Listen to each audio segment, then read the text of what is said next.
Alrighty, we're gonna try the green glass this time. Now I got this blue biface sitting there, but I don't want to work on it yet, and it's probably not going to be available in the auction yet until I can figure out a different way to work the edges.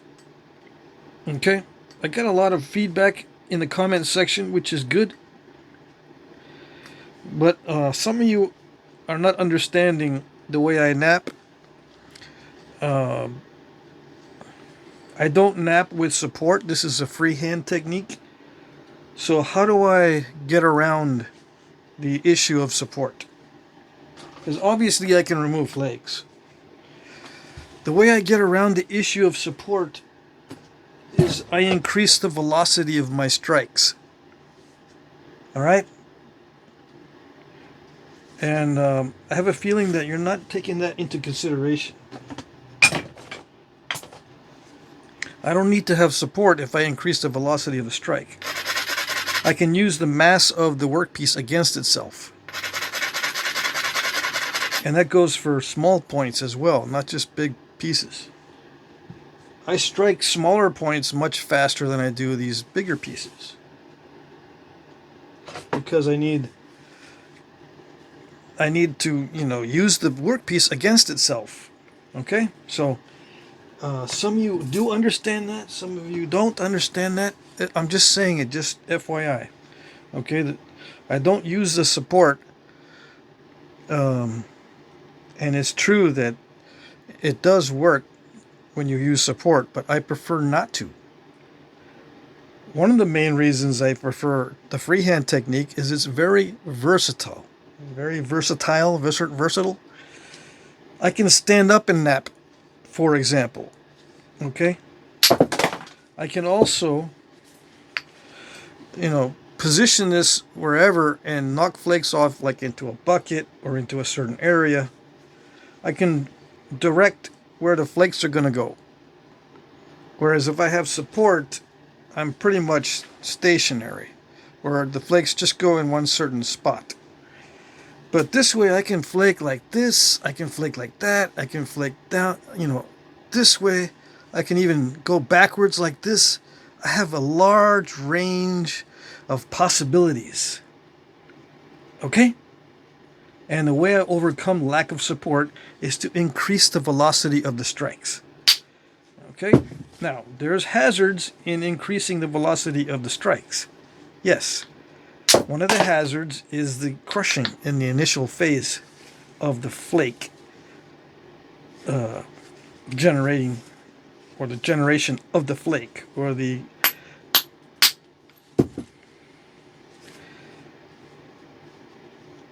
causing of the flake. Okay? There's issues when you increase the speed of the strike. One of them, crushing, yeah. The other is taking bites out of the edge. And there are various other high impact consequences. High force impact consequences. So I tend to abrade a lot. And it's compensation for the high velocity. And rounding the edges, for me, again, is a more versatile approach. Because if I just grind it in one direction, I'm limited in pretty much where I strike it. Or, I mean, not where, but where in position wise, not location of the impact. The positioning of this workpiece is limited if I have a very faceted striking area. All right? But if it's rounded, I have some leeway in where to hit it because it's the same contour, but it will strike the flakes in different directions depending on the positioning of the workpiece. Okay? So there's two reasons for the rounding. One is it's very strong with high impact strikes, and two, I can have a wider range of positioning. My style of napping takes into account, or no, my style of napping encourages or facilitates a wider range of possible positions. Okay? And I like that. I want to be able to experiment with the positioning and have other variations in the positioning when I'm flint napping, rather than being stuck in one rigid type of technique. Okay? All right. Did that make sense? No? Good, because if you're confused, I don't feel so alone. I confuse myself too. I'm trying to explain my technique, and I don't even understand some of it myself. But I do understand the issues behind this type of napping. Yeah, there's lack of support. But I like it that way. I'm not going to change to a system that I need to have more support. No. I'm going to work within my preference, because I feel too restricted with support systems. This allows a lot of freedom. And like I said, I've got techniques, and I've seen techniques that most nappers have never seen. Okay? And it has to do with, or it is the result of napping in a way that has many variations, built in, I suppose, to the technique. I can position this in all kinds of different ways. I don't have to be limited by this particular setup, because this is very rigid. All right, I'll get off of that one. Do you understand? Do you really? Some of you guys are experts at thought experiments. But if I want to do that, if I want to listen to thought experiments, I just get on Reddit. Yeah. Those guys are geniuses at never actually doing it, but thought experimenting it to death. Yeah. And not just with flint napping. There's very few flint nappers on Reddit. It has to do with all kinds of other things that you can watch and you can be a spectator of, and develop all sorts of thought experiments based on your observations without actually participating in the skill or participating in that particular endeavor. Okay? So if you're a napper, I'm pretty sure you understand that the way I nap has flaws, but also you understand that there are ways to improve my napping within this particular style of napping without having to go to another style of napping, like support napping. I shouldn't have to go to support napping to improve my technique. There are ways to improve it with the freehand style. Now, what those ways are, there are many ways. One is to slow down and be more careful by considering exactly what the shapes of the edges are, maybe isolating platforms, isolating striking areas, adjusting the tool and workpiece relationship in terms of weight, materials.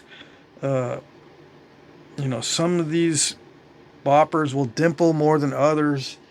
The shape of the bopper. I mean, I can go into various aspects without having to shift to a support mechanism that has nothing to do with the way that I nap. Okay? All right.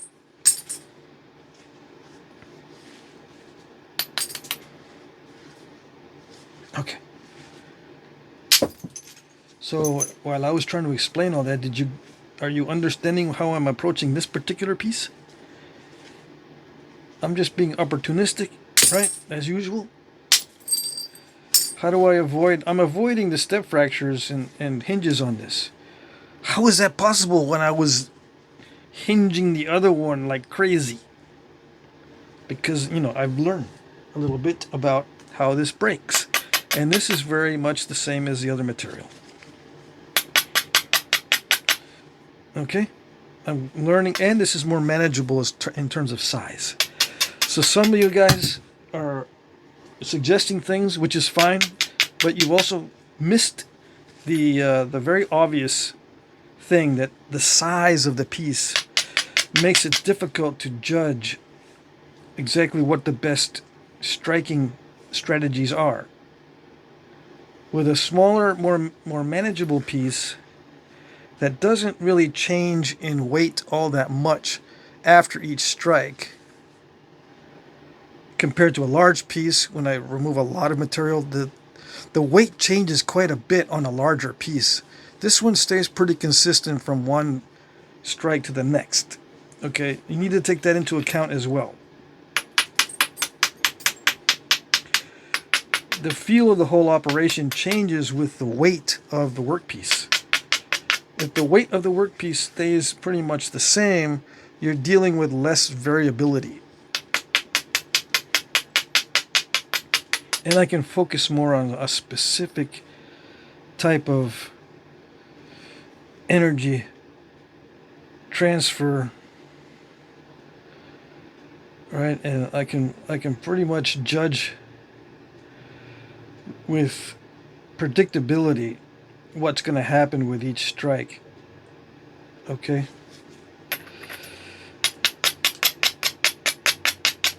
The less the variables are, the easier it is for me to judge what's going to happen with each subsequent strike. For instance, if I knock off a small piece, okay, the next small piece is easy to judge. If I knock off a large piece and it changes weight, the next piece is a little bit more difficult to judge because now I'm working with less resistance to the strike. So I have to increase the speed, but just by like a very subtle, almost imperceptible amount, even though I did lose quite a bit of difference in weight between that little flake and that bigger flake. There seems to be a big difference, but it's not that much of a difference when in terms of speed. It's very difficult to judge. So the next strike, I might not hit fast enough, and then I develop a step fracture. Okay, I might not compensate enough for that big loss of mass, and I won't strike hard enough, and that it'll be an insufficient amount of force to do what I want.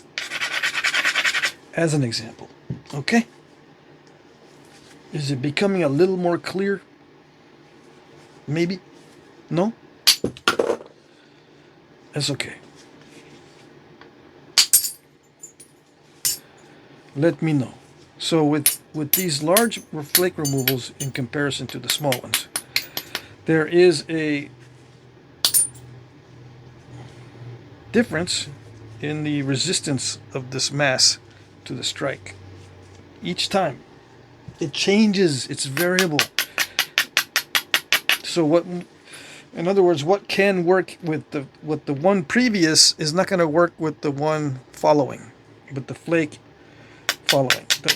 The technique that worked with the flake previous is not necessarily the technique to use for the flake following. Okay? Okay. That's another difference with this freehand stuff. With support, if your support is always overwhelmingly more important than the workpiece itself, then you have less variability. Okay? So each strike is more similar than when you're working with varying weight. Okay? All right.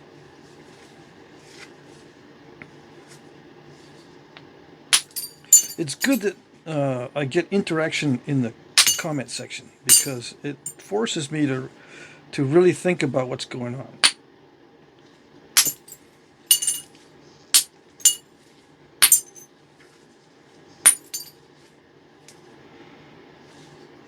Now, what was my issue with support in the beginning? Well, the issue was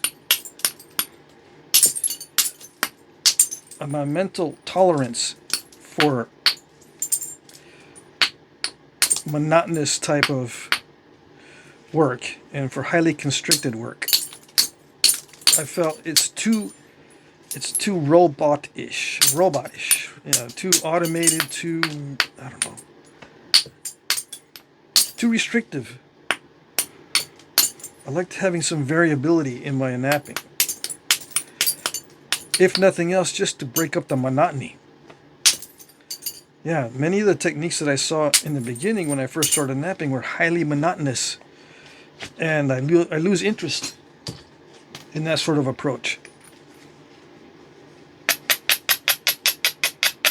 I might as well do something else for a hobby that's more methodical.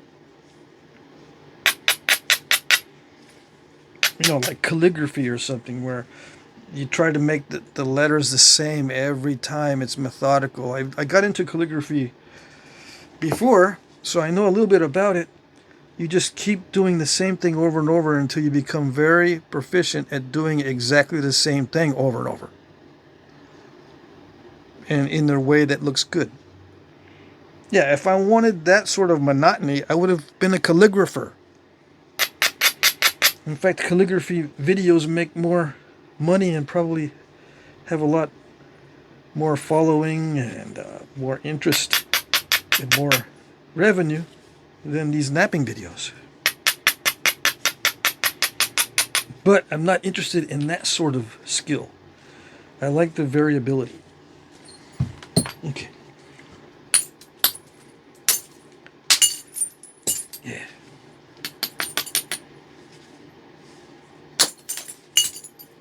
You might say, well, calligraphy, you can invent your own styles.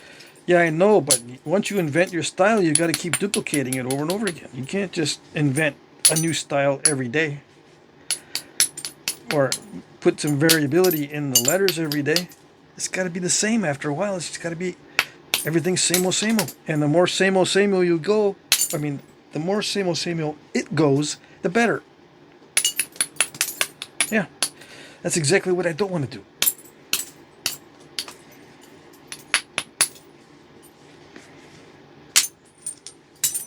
Yeah.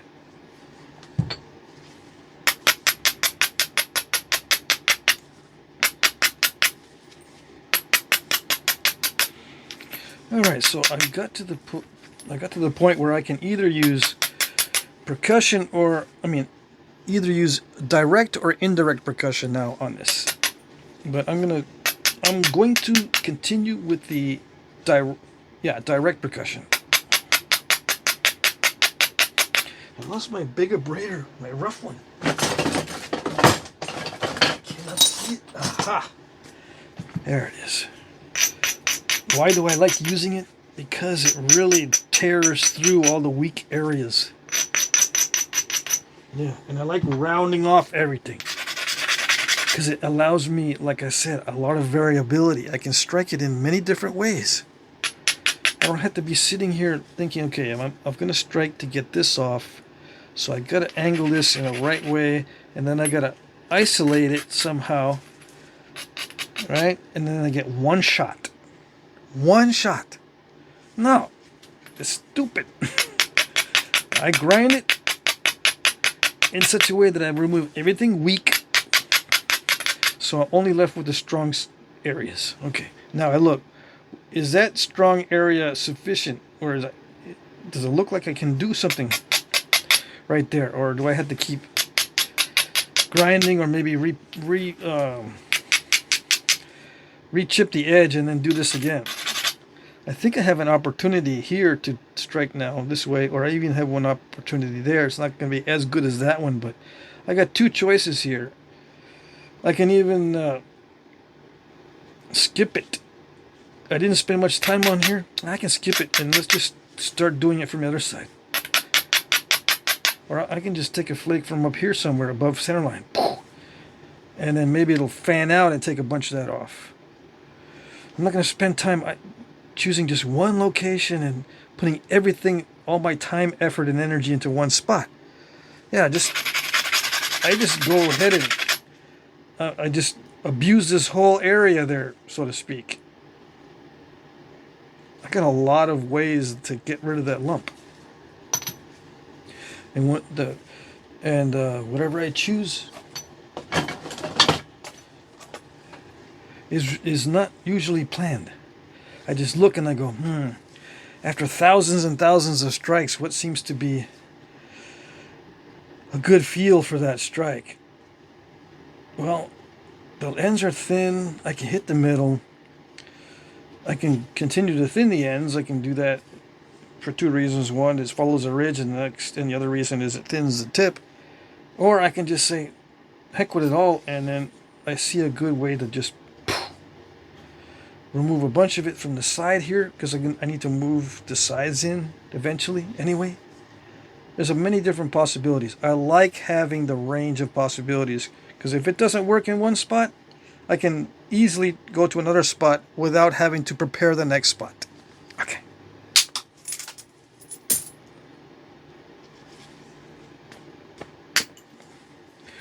Yep, and see, it crushed it there. I mean, it started to do it right. But, there could have been incipients in there. There's various ways, various reasons why that didn't work. And yeah, it could have been me just not hitting it right, but there could have been incipients in there. There could have been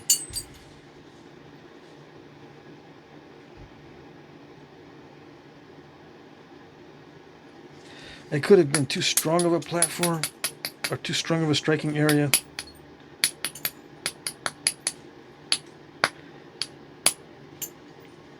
And it resisted quite a bit, and that's why it didn't generate a good flake. If it's a strong edge, it is going to resist the strike, and you're not going to get a good flake or a long flake because it's so strong. All kinds of things could happen, but I don't want to have to worry about that for each and every spot that I hit.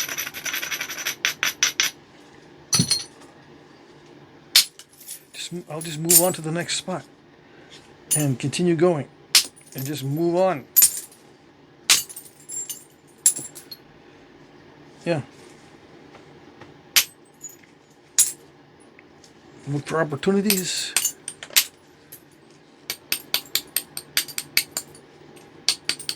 I got a lot of area that I can hit.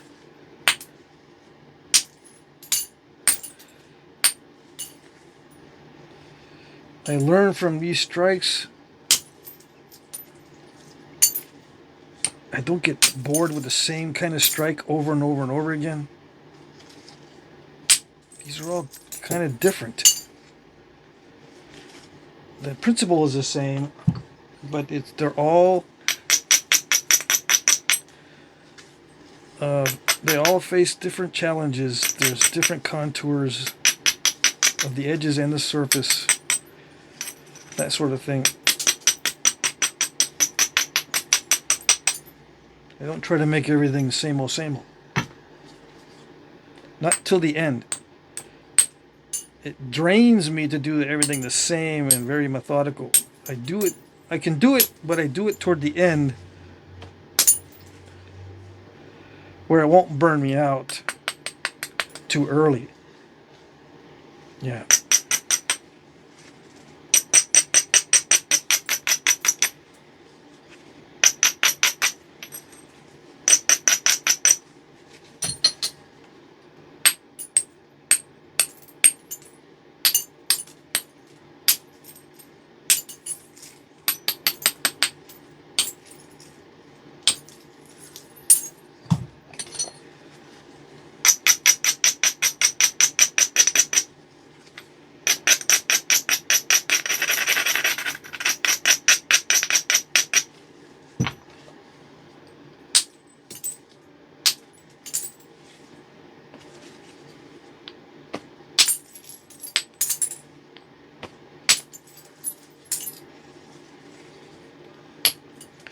And some might say, well, if every strike is so different, you're actually putting in a lot of mental energy into each strike anyway, because it's all different.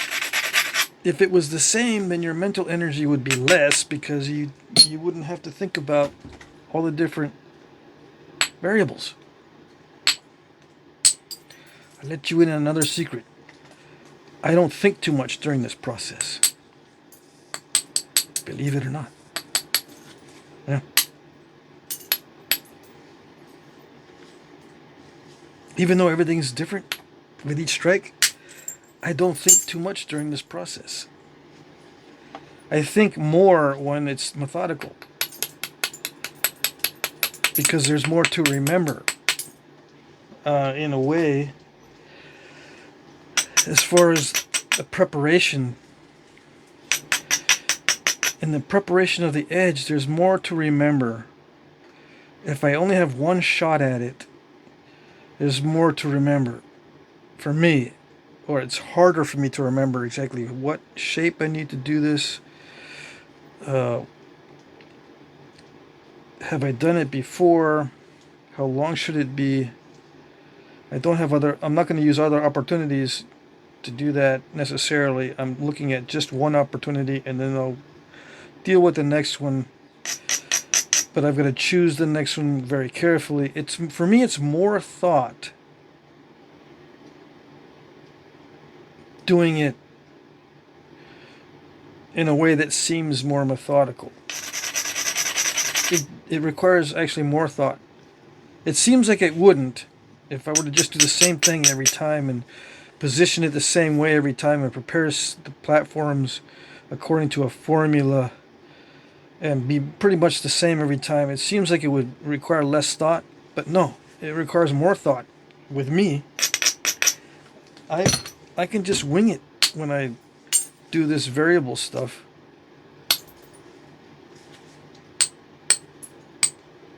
If it works, it works. If it doesn't, it doesn't. I'll move on to another part of the edge. If there's some damage, I'll wait and see if I can fix it later. But a lot of this stuff I don't even think about.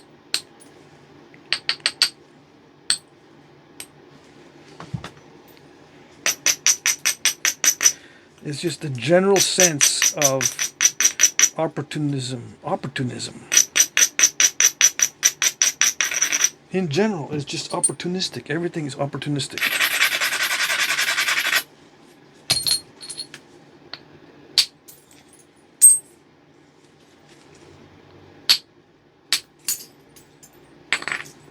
Until I get down to the nitty-gritty, then it's more of a methodical, more conscious,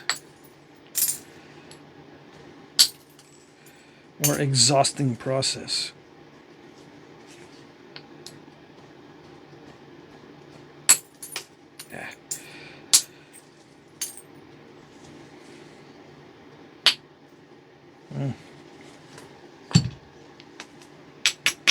Some of the opportunities look pretty good, but they're not. Some of the opportunities look bad, but they end up being good. A lot of times there's luck involved in the way I do it. And it goes good luck, bad luck, good luck, bad luck, good luck, bad luck. If I have enough opportunities, I can play the odds. Okay.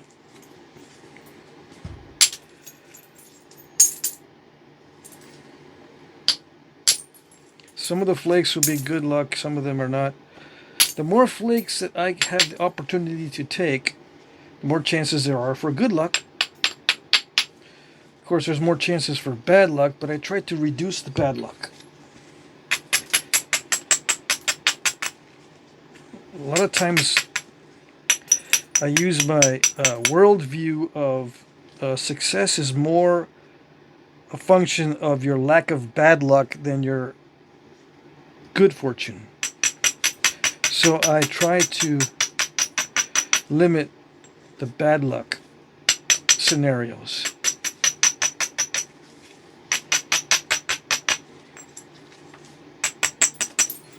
So it's approaching the the time where I'm saying to myself, I see bad luck in the future if I continue. Like if I continue this path where I'm using my direct percussion to try to thin this down, I'm seeing a lot of bad luck potential coming up, and I'm witnessing bad luck. So I'm saying, okay, let's reduce that bad luck by changing it a little bit. Change the tools a little bit. It's better luck if I use indirect percussion, or maybe a smaller bopper would help me to reduce the bad luck. Some might say, that's not bad luck, that's just bad skill.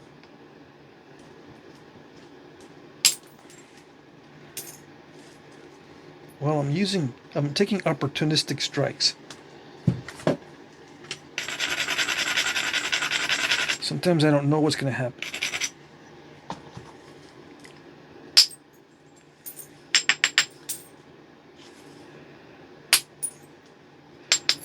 If I know that it's not going to be good and I still do it because I'm not skillful, and I know I'm not skillful, that's a lack of skill.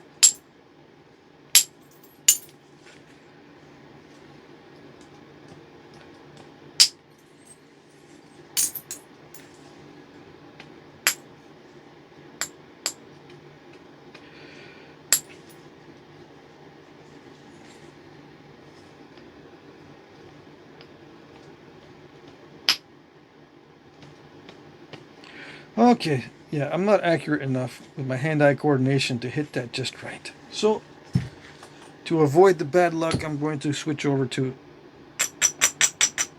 indirect percussion. Yep.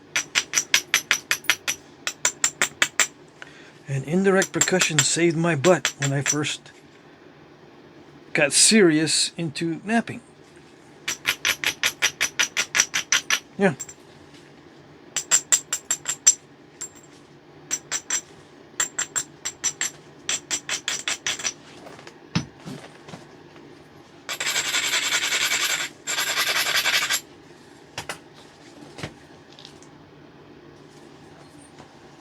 When I started taking knapping more seriously, and tried to generate flakes that I saw on artifacts. So I can't seem to do it with the methods that I've been taught previously.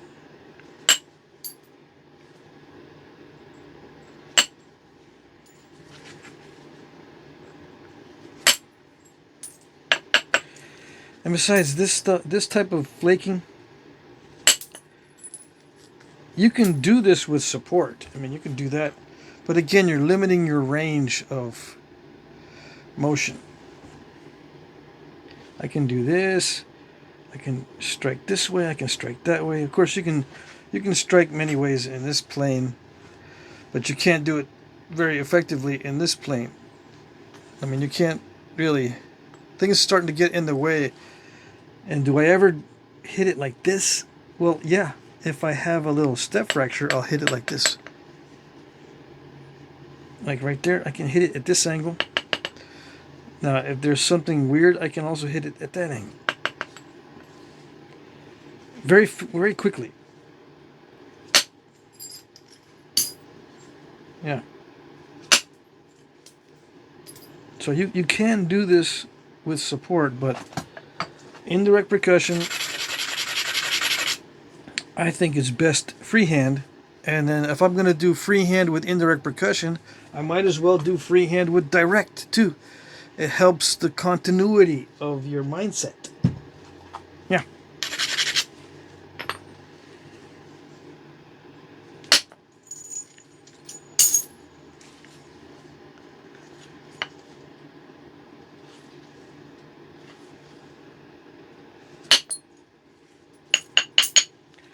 And I don't care about those. I think I'll be able to get those from the other side. I'm just trying to flatten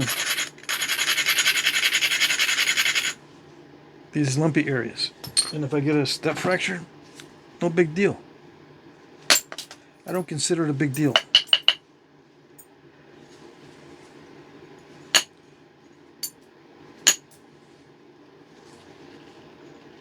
might say, those are intentional step fractures. If you don't consider it a big deal and you do it on purpose, isn't that intentional? Well, no.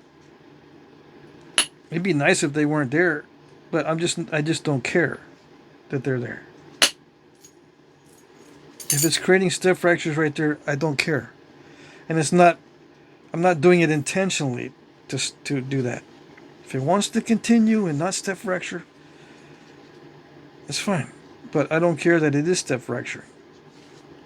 I'm looking at just thinning and flattening this particular area.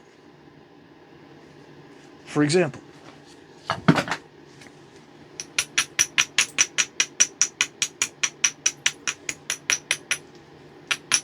maybe I just want to clean that up. If it was too flakery or whatever.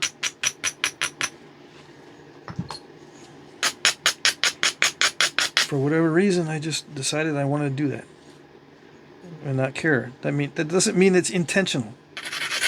It can be intentional, but I usually don't try to make mistakes intentionally, because those step fractures are, technically mistakes. They're not good. What if I can't get those out from the other side?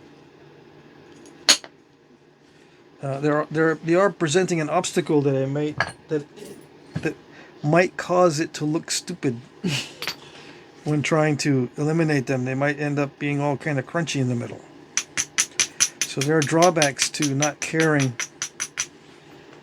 but I don't care about that either. Yeah.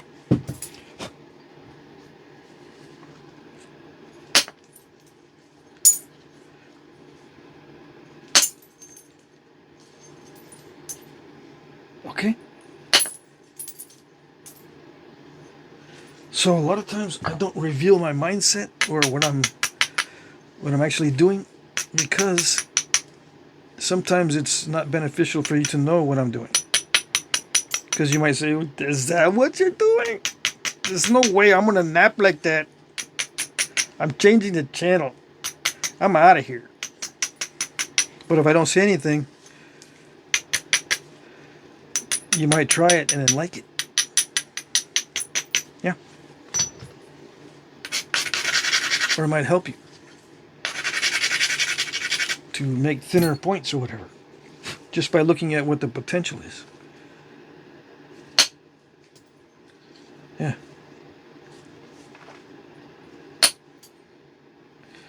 You're not going to get all discouraged because you're thinking my mindset's all weird. That's so weird. That kind of napping is so weird. I didn't realize.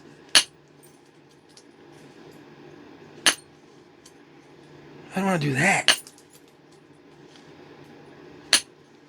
I know. I understand.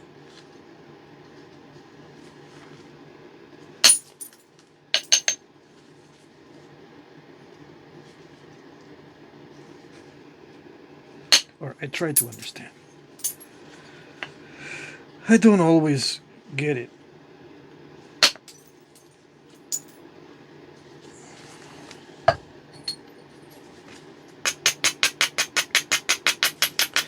Oh, I also was thinking last night why I leave the base really thick sometimes and I forget to thin that out.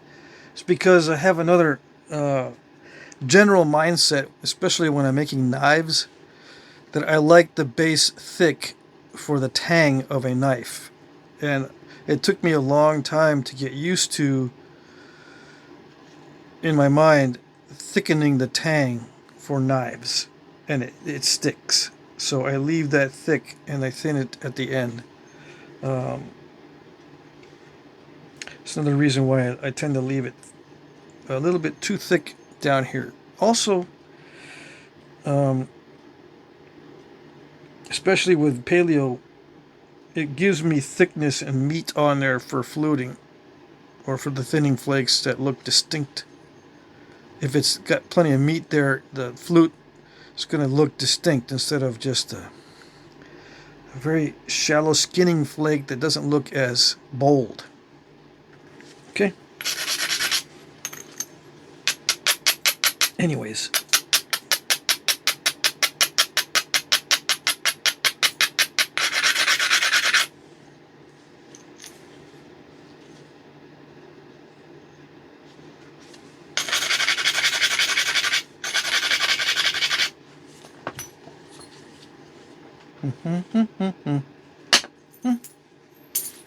So yeah, so it's more than just getting that step fracture from this side. You've got to get it out at the same level.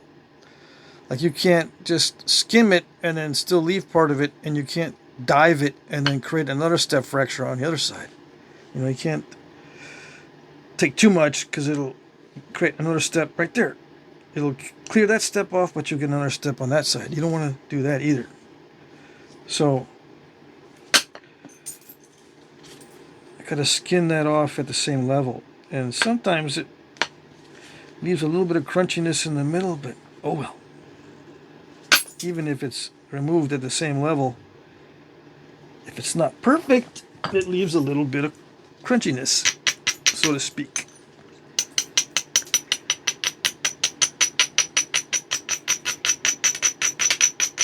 Now this isn't too bad. I can run my finger over it and it's got no steps. But it still looks like a step. Yeah, see, it's smooth, but it looks like a step fracture.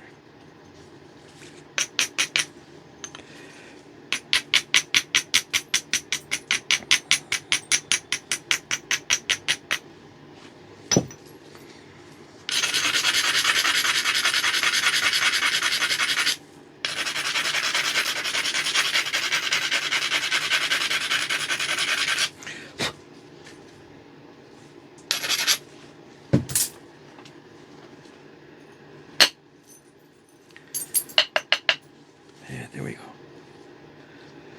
Remove all those at the same level. Yeah.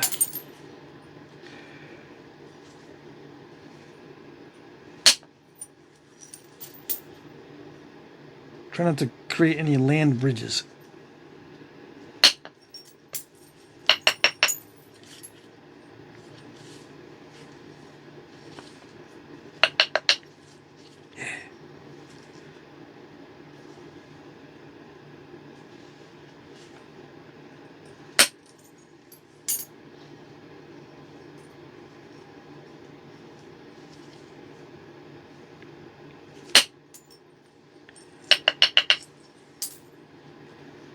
Has a little bit of a land bridge there because that didn't go quite as far as I wanted to.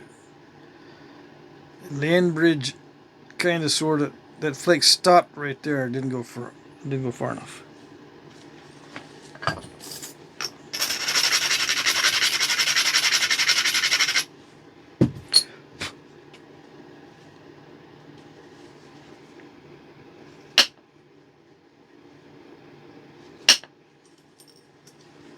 Yeah, maybe that was good. Yeah, it was good.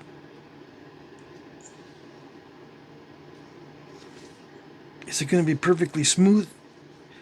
Actually, I hope not, because I do like a little bit of boldness and randomness. If I want it perfectly smooth, I would make ground down celts and scrapers and stuff. Yeah, just grind it down. Make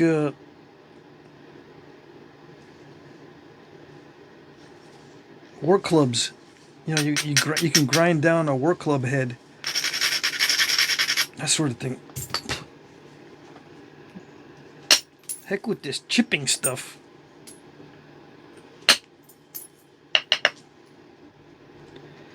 If you're gonna do chipping, might as well be nice and bold and I don't know how to explain, but it looks cool. If it's if you can see the flakes and if they're distinct. In other words, if it's gonna be flaked, I want to actually see the flakes, see the scars, distinct scars of flakes, instead of a lot of chatter or too many flakes that kind of distract your eye, and they don't distract your eye, they just kind of bedazzle your eye. Too much stimulation.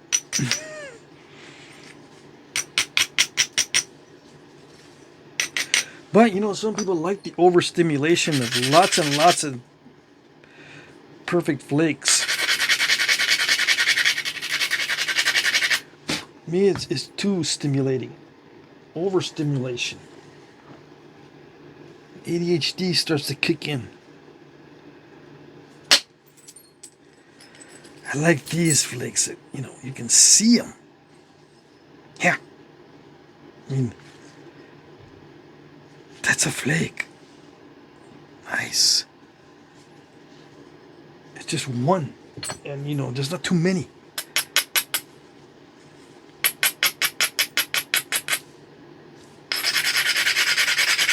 It's easy to comprehend what you're seeing.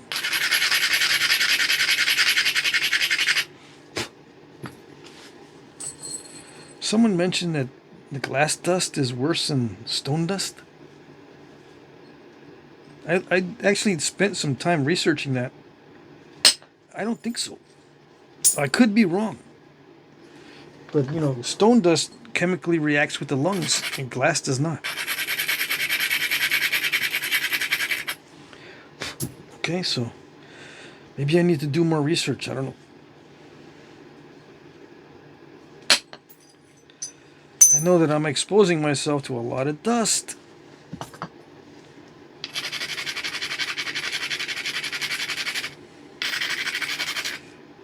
I'm actually losing money taking care of my dad, right? I spend a lot of time just monitoring him. When I have a lot of time and money that I can spend on flintknapping, I'll get into more of the safety equipment.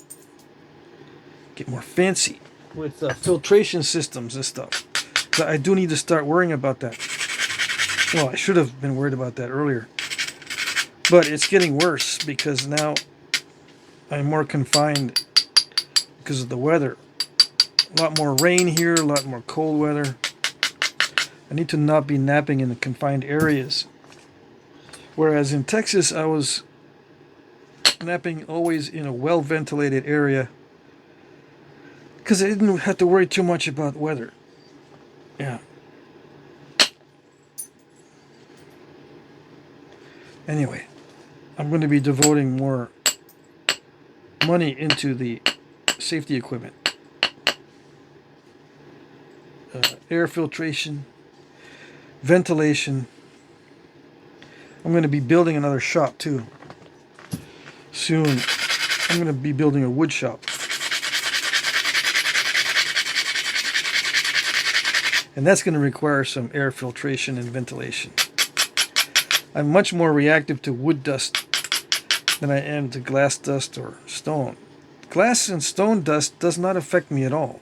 It does get my nasal cavity stuffy, but it's not irritating like wood. There are some woods that I'm very sensitive to and I'm allergic to, apparently. But I haven't encountered any stone that I'm allergic to. I'm definitely not allergic to glass dust. Okay.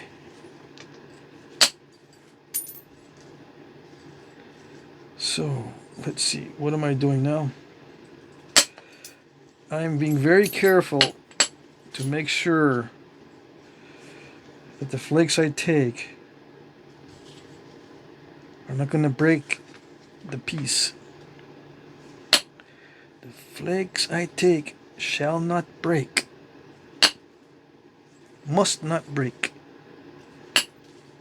Or make a mistake. I'm getting more and more focused on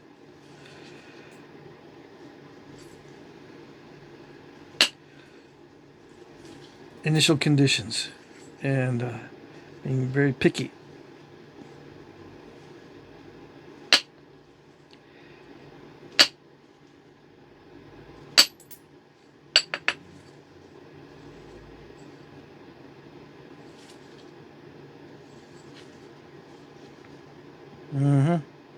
Now see, with each subsequent flake now on a piece like this, the mass of the piece doesn't change all that much.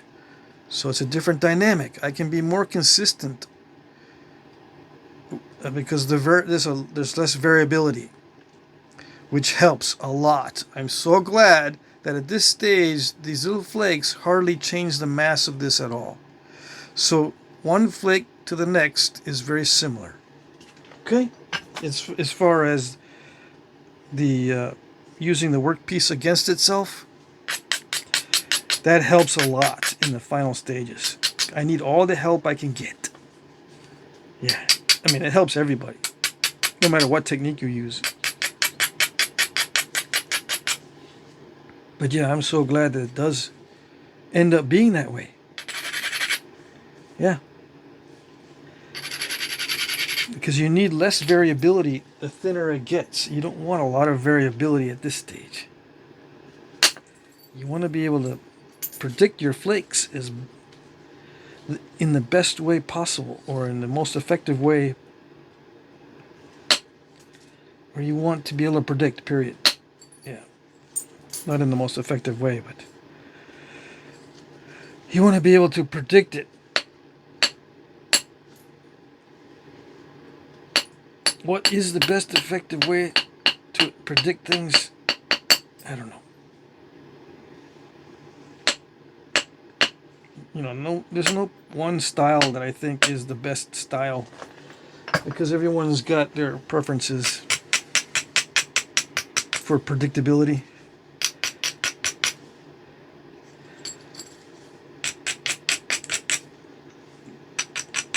Some people are highly dependent on the striking areas for their predictability.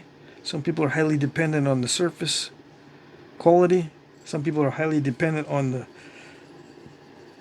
workpiece material or the tool tips.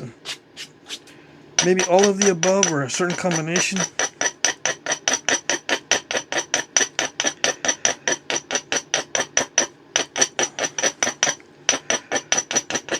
What do I depend on?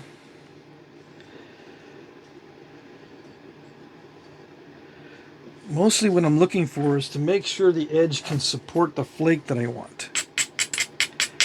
So I'm highly dependent on edge quality,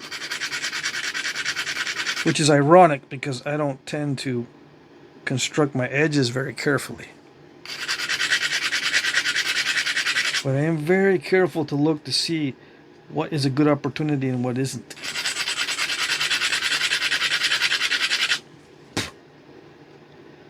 And if I don't like the opportunity, I'll change the edge and then look at it again. But I won't spend too much time doing the changes. Yeah, that's good. See, that's a flake. I like it. I can see it. It makes things simple looking. A simple surface with not too many flakes. It just makes me feel better. Yeah. And it's ironic because when I make normal life decisions, I try not to do it by feel. I try to do it by lessons learned and think about it a lot. But with Flintknapping, it's a little different.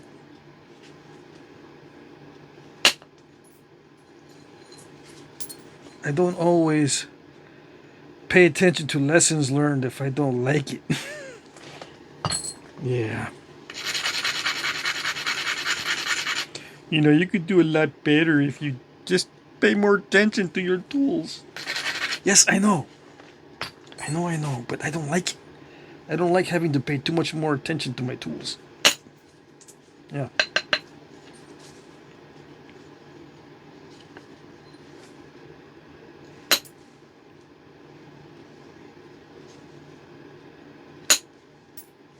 Okay? All right.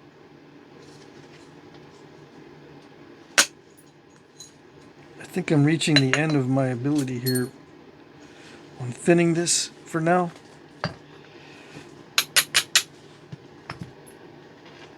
I didn't really think I'd be this tired this early in the day. I had to take some Motrin because I was starting to get a headache earlier today. I hope no one gave me something. I don't need no flu or cold right now. Yeah.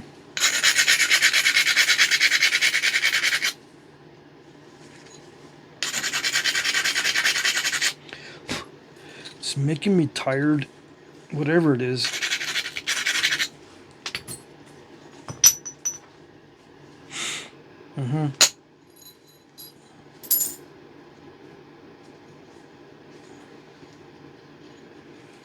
I better quit while I'm ahead. And you guys that are doing direct percussion mainly on these, what is your ratio on your width to thickness? Please tell me what your ratios are. I want to know how thin you're getting these. Now some guys are saying that they're getting 8-to-1 ratios with just direct percussion. You know what I mean is, you know, your width to thickness ratios. If you're getting 8-to-1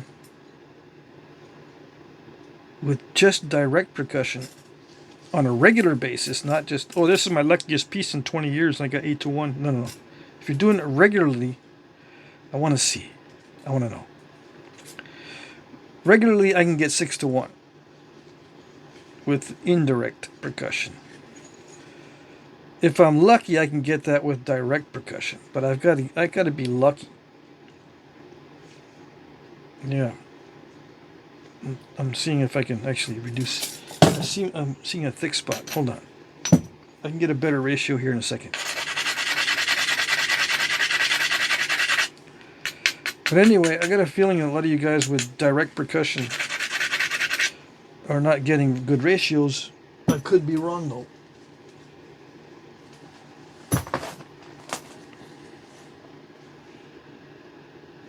And I shouldn't say good. I'm just saying getting, extremely thin. Extremely thin is not the be-all, end-all. I mean, I'm not saying that. I'm just saying that it's a different mindset. It's a whole different ball game when she starts trying to get thin.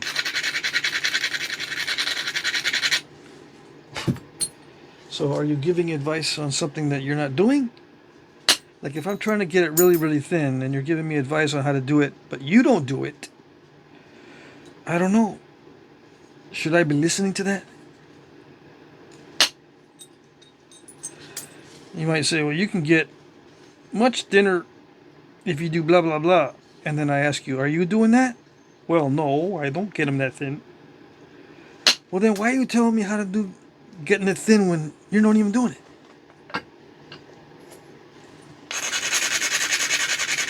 You're being like those guys on Reddit that are thought experimentators. Yeah.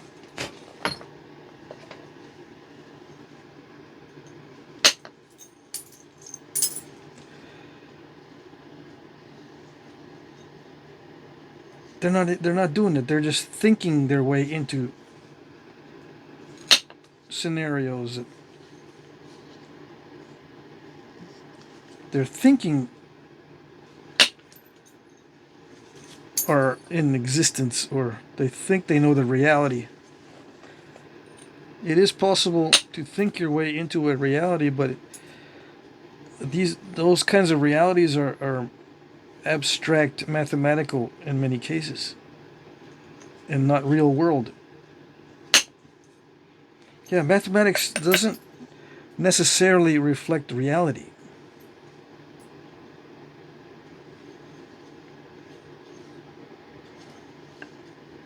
I've seen some people say, yeah, math reflects reality. Not really. Not in all cases. It does in some cases, but not in all cases. Where does it not reflect reality? Well, in the mathematical paradoxes and mathematical contradictions. There's no paradoxes or contradictions in reality. In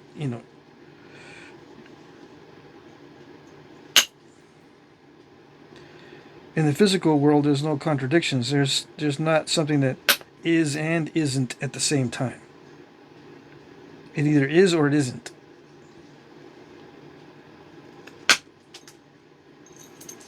What about quantums?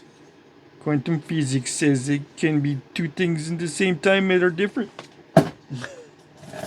Yeah. A particle can be here, but then not here. Or it can be this. It can be two things at once that are not the same. Like it can be a wave and a particle. I know. I'm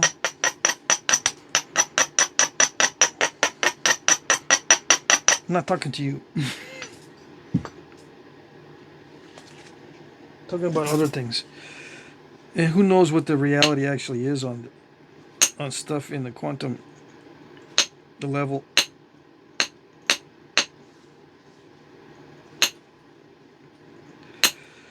Sometimes we think we know, but it might not be exactly what's real.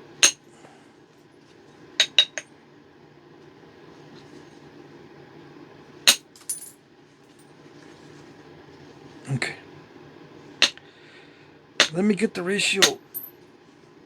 My brain's saying, when are you going to get the ratio on this? Hold on. Hold it. Just cool your jets for a minute. I think I thinned it down a little bit more. Let's do millimeters. 50, 57. Why can't it be a nice round number?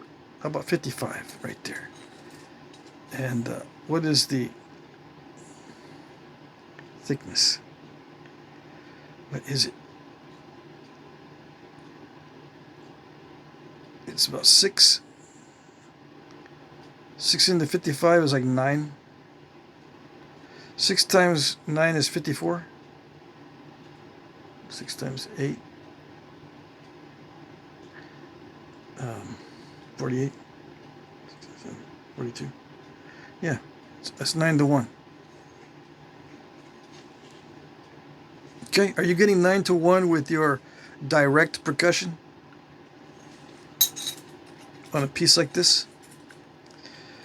2 1/8 or 2 1/4 by 4 1/2. If you are, I want to see it. Yeah. And if you are using the the leg pad method to get them this thin with your direct percussion, I want to see it. Yeah.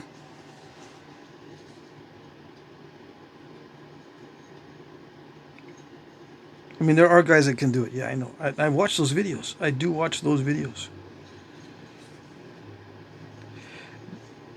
I can probably safely say that their hand-eye coordination is a lot better than mine, and their mental acuity and their napping IQ is better than mine.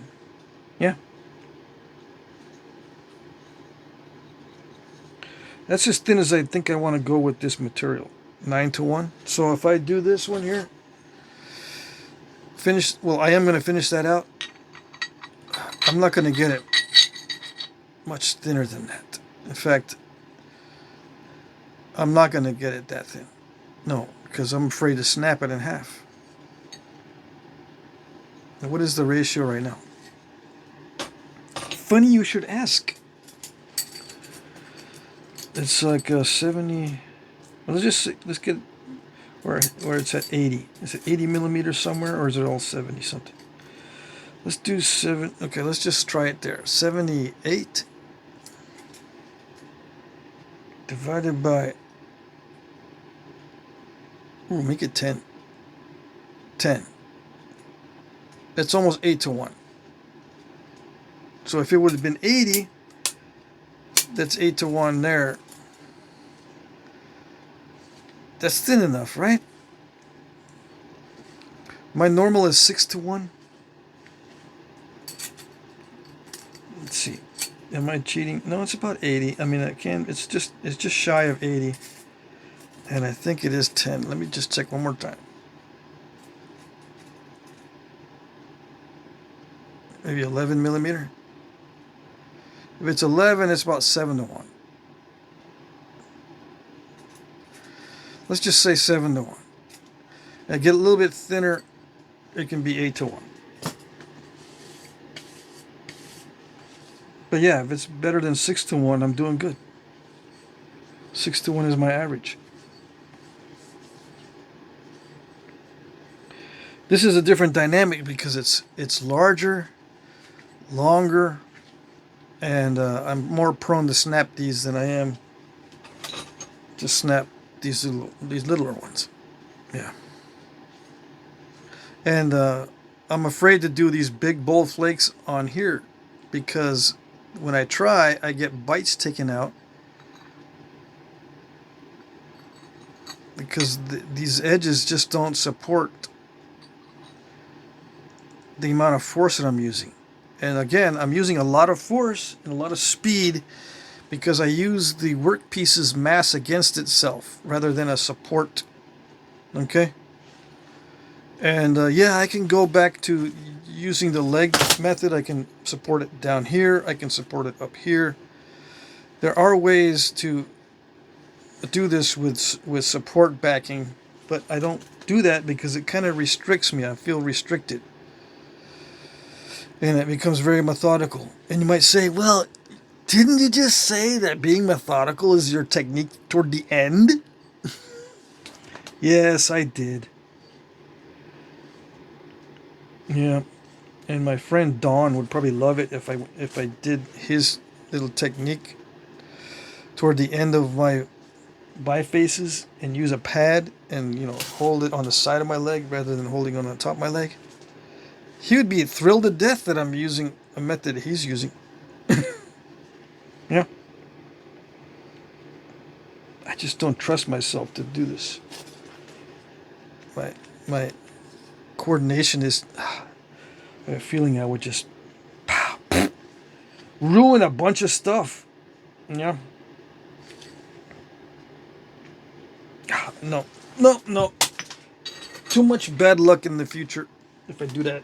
Okay? Alrighty. There you go. That's it.